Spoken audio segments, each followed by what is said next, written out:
The Last Class, Part. This story is written by Emperor David and told to you on Midnight Vent, a place for people who like to meet their nightmares with eyes open. Tonight's topic is simple, a ghost story about a haunted school. If you're watching this alone, you might not be alone for long. My name is David, the voice behind Midnight Vent. I make horror videos, but I never truly believed in real ghosts. Until the night I entered Deggy Girls' School. It started as a dare. Everyone in my town knew about the old Deggy Girls' School, but nobody wanted to go near it after sunset. People said a girl named Priyanka had died there during class and never truly left. Some claimed they saw her face in the windows. Others swore they heard a classroom being taught at midnight, even though the building was locked and empty. I didn't believe any of it. Ghost stories are just stories. That's what I always said. So when my friends challenged me to spend one night inside the school and record everything for my channel, I laughed and agreed. I promised them a full, uncensored haunted school special on Midnight Vent the next day. They cheered, but none of them came with me. Dares are fun until someone actually accepts them. I reached the school just after the sun slipped behind the buildings. The sky was still faintly orange, but the school itself already looked like it belonged to the night.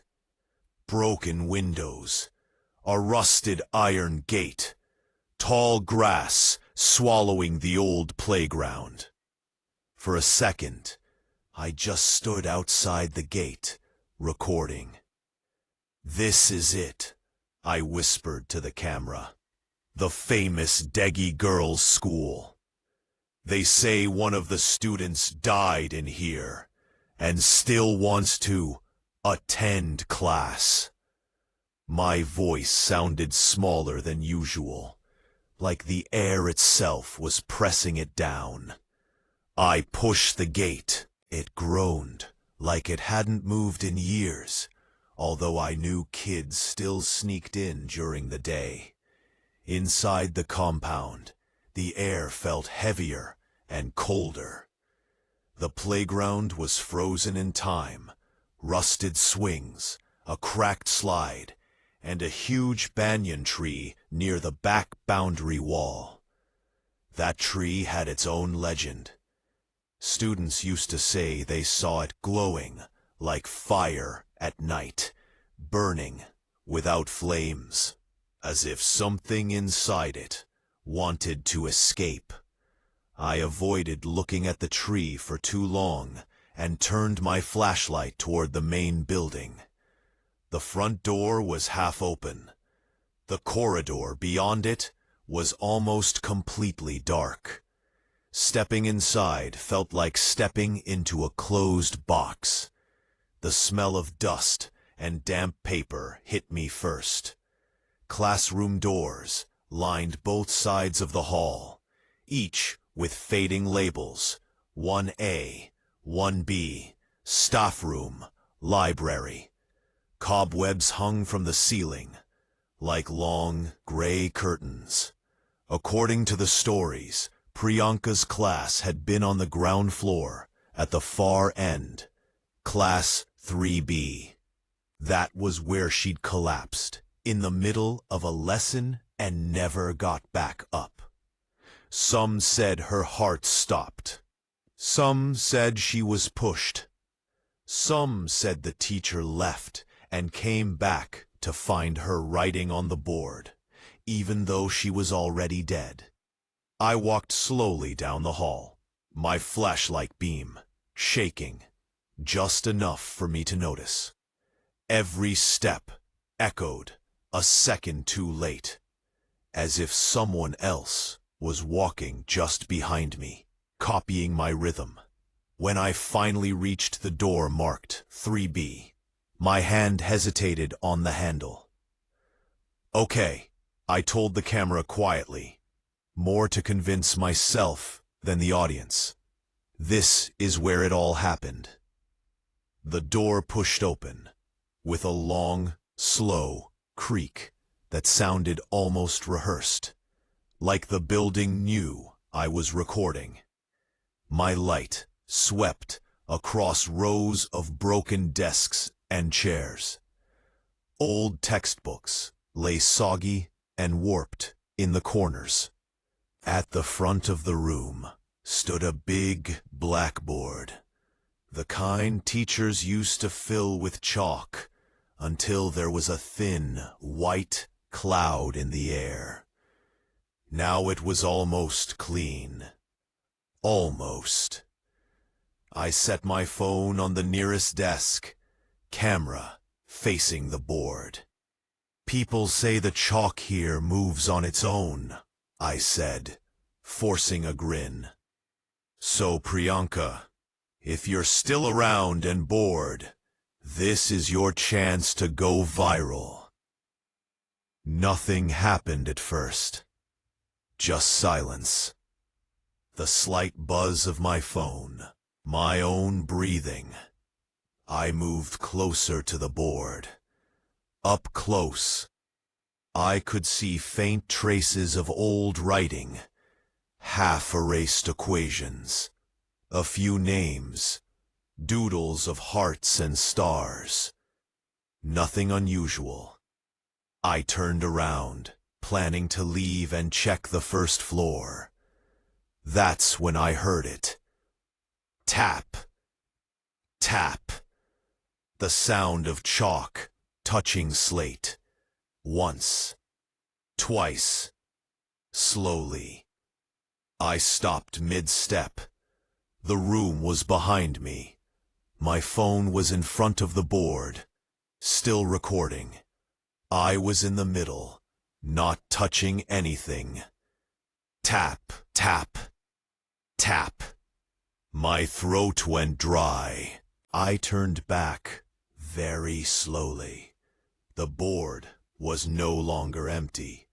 In the center, in fresh, bright chalk, a single word had appeared. Stay. I hadn't heard anyone walk in. I hadn't felt anyone pass me.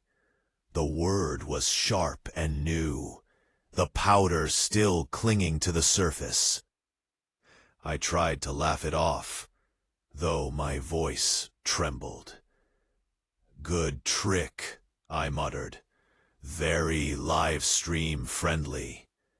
A piece of chalk lay on the tray attached to the board. As I watched, it trembled slightly and rolled all the way to the edge by itself, dropping to the floor with a small, sharp click that echoed way too loudly in the empty classroom. That was enough. I grabbed my phone and backed out into the corridor. The temperature felt different now. Colder, heavy enough that every breath felt thick and slow. When I exhaled, I could actually see a faint white mist in front of my face, even though it wasn't winter.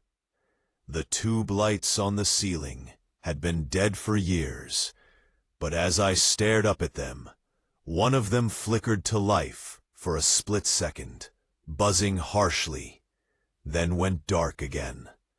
No electricity, no power, and yet it flickered. I should have left right then. The front door was still visible behind me.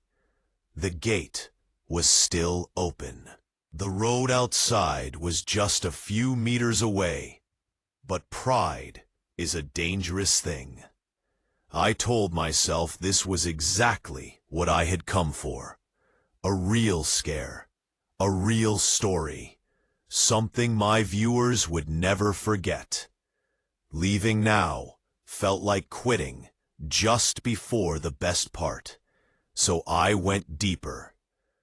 I walked past the staff room and the locked library, my flashlight revealing dust floating in the air like ash. Every now and then, I thought I heard a chair scrape, or a whisper, or the faint rustle of pages turning. But every time I turned, there was nothing, just empty rooms and shadows. Then I reached the staircase to the first floor. This staircase had a story too. Students said they heard footsteps running up and down it late at night, long after school hours. Sometimes the steps ended with a heavy thud, like someone falling. They said those sounds started only after Priyanka's death. I aimed my camera up at the stairs. "Okay," I said quietly. "If anyone's here, I'm listening." For a moment, there was nothing, just silence. Then, from somewhere above, I heard it, a single, hurried footstep. Then another. Then a rapid series, like someone sprinting down the stairs toward me. My flashlight beam shook as I tried to point it higher. The footsteps grew louder, closer, faster, but there was nobody there. They stopped just 2 steps above my face. If someone had been standing there, we would have been almost nose to nose. But the steps were empty, just dust. Dust that now held the shape of fresh footprints, clear and sharp, pointing directly at me. I stumbled backward, heart hammering so hard I felt dizzy. Something brushed past my ear, close enough that I felt cold air move my hair.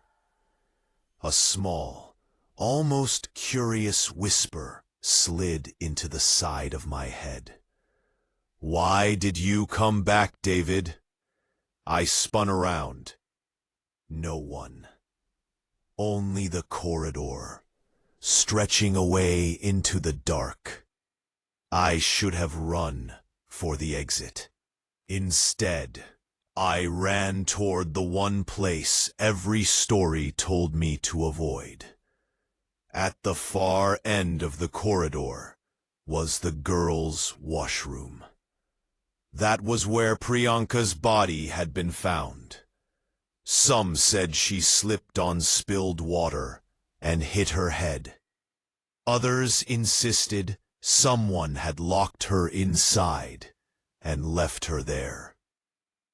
The school never gave a straight answer. The washroom door was slightly open. I pushed it gently, and it swung inward with a tired creak. The smell hit me immediately. Damp, mold, and something metallic, like old rust or dried blood. Cracked tiles reflected my flashlight in broken patches. The mirrors above the sinks were fractured and cloudy. Some of the stalls had doors hanging off one hinge. Others were shut completely. Water dripped from somewhere in the dark, even though the building hadn't had running water in years. Each drop sounded too loud, too lonely. I stepped closer to the largest mirror. At first, I saw only myself, pale, sweating, eyes wider than I wanted to admit. Then something moved behind me. A small shape. A girl. In the reflection, she stood just behind my shoulder.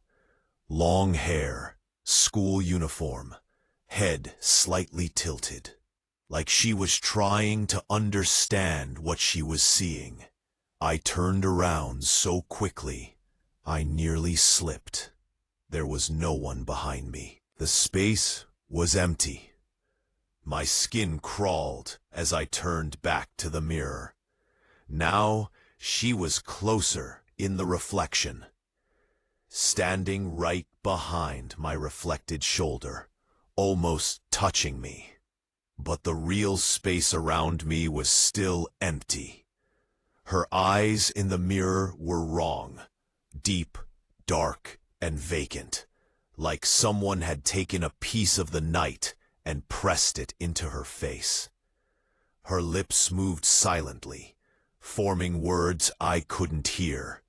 Then, on the glass itself, words began to appear. Letters, forming one by one, as if written from the inside with a fingertip made of fog. Class is not over. The overhead bulb, dead a second ago, burst into a wild flicker, strobing white and yellow around the room. My flashlight cut out completely.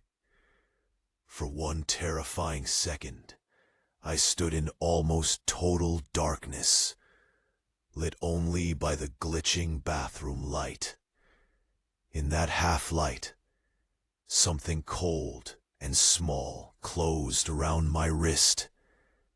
The grip was tight, like the hand belonged to a child, but it was strong enough to make my bones grind together.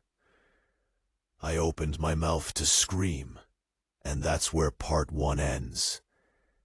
If you want to know whether I made it out of that washroom, what followed me into the corridor, and how a video I never uploaded went live on Midnight Vent by itself, you'll have to come back for part 2. Question mark.